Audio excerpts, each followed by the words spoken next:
Hello friends, very very very good morning. How are you all? Hope you all are doing great. So आज मैं फिर से एक बहुत प्यारी स्टोरी है, बहुत सारे वर्ड्स हैं और स्टोरी स्पेशली बहुत मज़ेदार है। तो आइए देखते हैं आज की स्टोरी में क्या है ख़ास आपके लिए।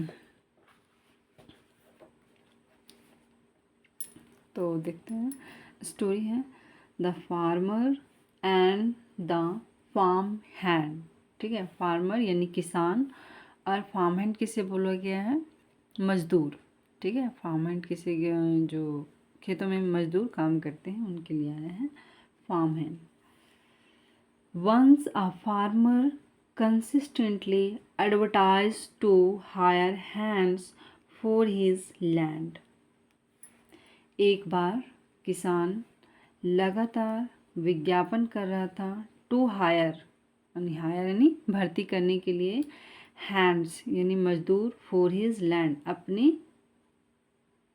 ज़मीन बोल लीजिए, अपने खेत के लिए, अपने काम के लिए।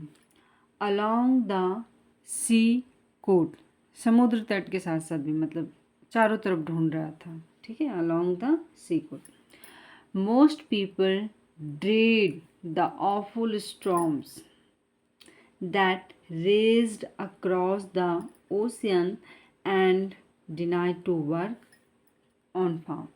ज़्यादातर जो लोग थे वो घबराए हुए थे, डरे हुए थे, परेशान थे।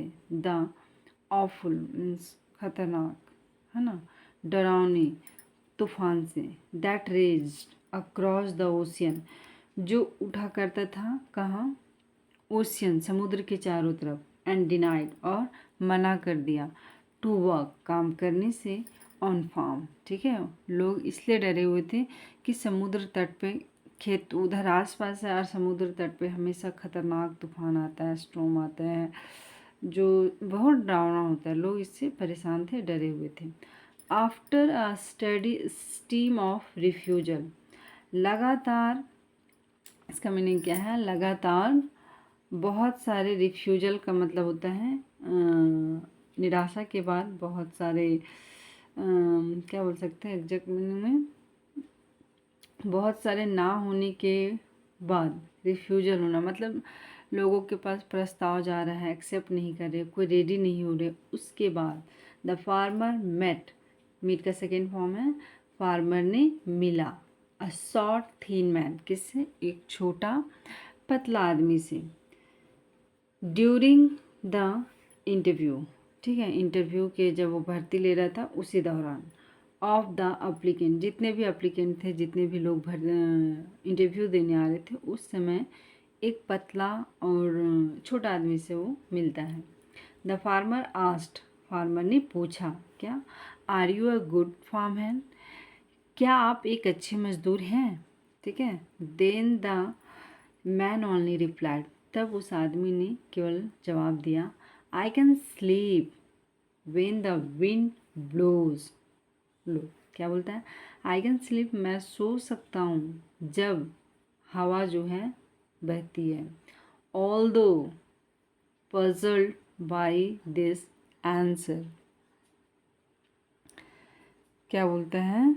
Although puzzle by this answer, हालांकि वो जो था ना, इस आंसर से थोड़ा सा बेचैन हो गया, पजल्ड हो गया, घबरा गया कि क्या बोल रहा है। ठीक है, परेशान हो जाना।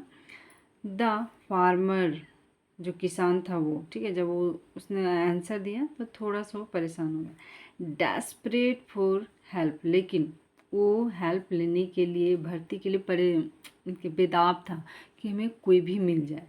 ठीक है, वैसे तो उसका आंसर जो सेटिस्फाई नहीं था, लेकिन उसके पास ऑप्शन नहीं था, ऐसी सिचुएशन बन गया था।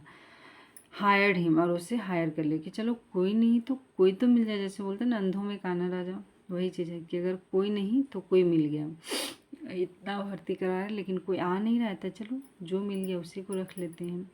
The farmer felt satisfied with the man, और फार्मर जो था, किसान था, फील का सेकेंड फॉर्म है, फेल्ट, महसूस किया, सेटिस्फाई, संतुष्ट, विद द मैन, उस आदमी के साथ।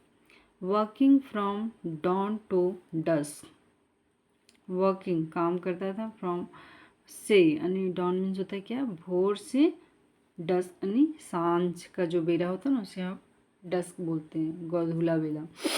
वन नाइट, एक रात। हेयरिंग अ लॉर्ड हॉवर्ड विंड, एक रात सुना खतरनाक हवाएं, ठीक है, मतलब बहुत तेज़ हवाएं, बहुत डरावनी हवाएं। The farmer jumped from the bed, farmer सो रहा था और फट से हड़बड़ाते हुए जंप करते हुए अपने बेड से उठा। ग्रैप्ड, ग्रैप मीन्स होता है किसी चीज़ को पकड़ लेना, ठीक है, तो ग्रैप्ड पास्ट है।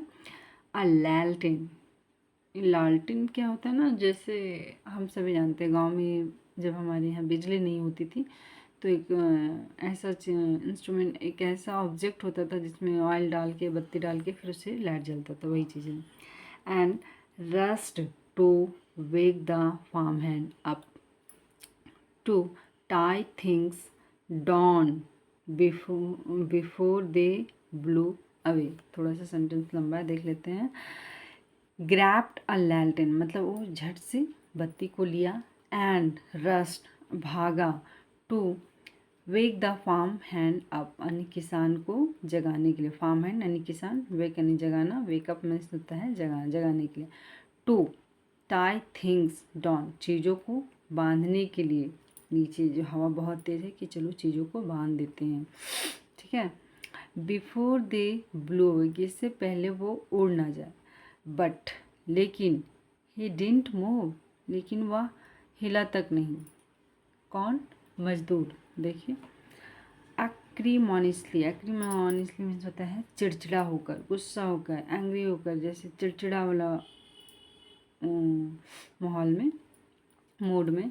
The farmer himself went to tie things, और जो फार्मर था खुद चला गया चीज़ों को बांधने के लिए, ठीक है, कि चलो ये तो हिल भी नहीं रहा है, बात को सुन नहीं रहा है, हम ही चले जाते हैं। बट लेकिन he was amazed to see everything, लेकिन वह सब कुछ देखकर सरप्राइज था, अचंभित था। क्यों? सी एवरीथिंग, देखिए क्या हुआ। इन इट्स एप्रोप्रिएट पोजीशन, मतलब हर चीज़ निर्धारित समय, मतलब कि जो चीज़ को जहाँ होना चाहिए वो वही है, ठीक उसकी जगह पे है। कोई चीज़ें उथल पुथल नहीं हुई है, कोई इधर उधर बिखरा हुआ है, सब अपनी एप्रोप्रिएट फिक्स जगह पे, पोजीशन पे है। The farmer then understood, farmer जो किसान था तब वह समझ गया। The words said by the farm hand, जो वर्ड्स बोला गया था फार्म हैंड के द्वारा। फार्म हैंड क्या बोला था कि I can sleep when the wind blows, इसका मतलब कि मैं तेज़ हवाओं में भी शांत सो सकता हूँ, मतलब कि हो सकता है उस चीज़ों को पहले ऑर्गेनाइज कर लेता हूँ, हो सकता है कि तूफान आने से पहले उस चीज़ों को अच्छे से सब चीज़ को व्यवस्थित कर लेता हूँ, है ना। तो ये कला, आदमी शांत कब सो पाता है? जब कोई शोर शराबा नहीं हो, किसी तरह की बाहर क्या हो रहा है हमें नहीं पता, हम नहीं हम मतलब मेरी अवस्था को नहीं गड़बड़ा सकते हैं। And confidently went to sleep, और वो पूरी विश्वास के साथ, पूरी भरोसा के साथ सोने चला गया। गो वेंट गॉन, ठीक है। तो ये रही स्टोरी। देखते हैं मोरल ऑफ द स्टोरी, देख लेते हैं। Work done in advance reaps good results, मतलब वही चीज़ है कि जो चीज़ें हम एडवांस में कर लेते हैं, समय से पहले कर लेते हैं, वो अक्सर हमें अच्छी रिजल्ट देती है। कहने का मतलब जैसे कि सिंपल एग्ज़ाम लेते हैं, मान के चलिए 1 सप्ताह बाद एग्ज़ाम है मेरा, ठीक है, और क्या पॉसिबल है कि 1 सप्ताह मेरे पास टाइम बचा हुआ और 1 सप्ताह में सारा सब्जेक्ट रिवीजन करना है, पढ़ना है और सब चीज़ तैयार हो जाएगा? नहीं, बिल्कुल नहीं हो सकता। आप परेशान हो जाएंगे। लास्ट मोमेंट में होता है कि गुस्सा आता है, चिड़चिड़ाता है, क्या पढ़े, क्या छोड़े, क्या समझे, और समझ में भी नहीं आता है, क्योंकि उतना हम लोग इंटेलिजेंट हैं ही नहीं कि पूरा साल मौज मस्ती में बिताया, बस सप्ताह दिन पहले सब कुछ पढ़ ले, ऐसा हो। लेकिन अगर आप पूरा साल मन लगा के पढ़ेंगे तो एग्ज़ाम के समय आपको टेंशन ही नहीं है, आप रिलैक्स होके सोच सकते हैं, रिलैक्स होके, क्योंकि अब आप जान रहे हैं कि हमको कैसे लिखना है, क्या लिखना है, हमने पढ़ा है, ठीक है। एग्ज़ाम सिर्फ हम एग्ज़ाम के समय ही जागृत नहीं हुए, हम पहले से पढ़ रहे तो अब कोई परेशानी नहीं है। इसलिए बोला जाता है कि अगर हम एडवांस में चीज़ों को प्रिपरेशन कर लेते हैं तो मुसीबत आने के समय कोई घबराहट नहीं होती है। देखते हैं ना, एग्ज़ाम हॉल में बहुत बच्चे छोटे छोटे क्वेश्चन नहीं सॉल्व कर रहे हैं तो पूरा पसीना आ रहा है, परेशान हो रहे हैं, गुस्सा आ रहा है। अब वहीं दूसरी ओर जो पढ़ के गए हैं वो आराम से अपना कॉपी लिख रहे हैं और फिर आंसर लिख के चले जाते हैं। तो ये रही है स्टोरी। आई होप बहुत मज़ेदार है, मज़ा आया। अगर मुझसे कोई मिस्टेक हुई गाइस तो प्लीज़ आप बिना झिझक किए हुए उसे कमेंट बॉक्स में लिख सकते हैं। मुझे बहुत बहुत बहुत अच्छा लगता है। Thank you so much.